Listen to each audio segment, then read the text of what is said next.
কেন্দ্রীয় প্রকল্পের নাম ছিল প্রধানমন্ত্রী আবাস যোজনা।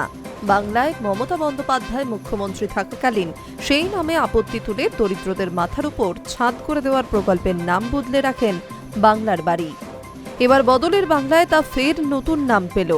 শুভেন্দু অধিকারীর সরকার বাংলার বাড়ি প্রকল্পের নাম বদলে রাখলেন পশ্চিমবঙ্গ আবাস। বৃহস্পতিবার নবান্ন থেকে সাংবাদিক বৈঠক করে তা জানালেন পঞ্চায়েত ও গ্রামোন্নয়ন মন্ত্রী দিলীপ ঘোষ। জানালেন, উপভোক্তাদের দ্বিতীয় কিস্তির টাকা সকলের অ্যাকাউন্টে ঢুকে যাচ্ছে। 18 লক্ষ মানুষ পাবেন 60,000 টাকা করে। তবে তৃণমূলের তৈরি 30 লক্ষের তালিকায় 12.5 লক্ষই অযোগ্য বলে দাবি করেছেন দিলীপ ঘোষ। আর মুখ্যমন্ত্রী শুভেন্দু অধিকারী ঘোষণা করলেন, যোগ্যরা সবাই সুবিধা পাবে এই প্রকল্পের। উপভোক্তাদের রং দেখব না, ধর্ম দেখব না। সরকার এদিনই দ্বিতীয় কিস্তির টাকা দিতে শুরু করেছে। এই ঘোষণায় স্বভাবতই খুশি দরিদ্র সীমার নিচে থাকা সরকারি উপভোক্তারা। এবার অসমাপ্ত বাড়ি তৈরির কাজ তারা শেষ করতে পারবেন। কেন্দ্র রাজ্য যৌথ প্রকল্প প্রধানমন্ত্রী আবাস যোজনা, কিন্তু তাতে তৃণমূল জমানায় বঞ্চনার অভিযোগ উঠেছিল।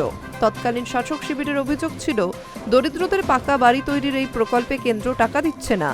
মমতা বন্দ্যোপাধ্যায় মুখ্যমন্ত্রী থাকাকালীন ঘোষণা করেন, এই অর্থ রাজ্য সরকারই দেবে। সেই মতো তালিকা তৈরি হয়। ঠিক হয় প্রতিটি বাড়ির জন্য 1,20,000 টাকা করে দেওয়া হবে।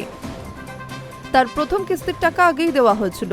এরপর রাজ্যের ক্ষমতা থেকে সরে যায় তৃণমূল কংগ্রেস, তৈরি হয় বিজেপির সরকার। ডাবল ইঞ্জিন সরকারের আমলে বিভিন্ন সামাজিক প্রকল্পের গতি এসেছে।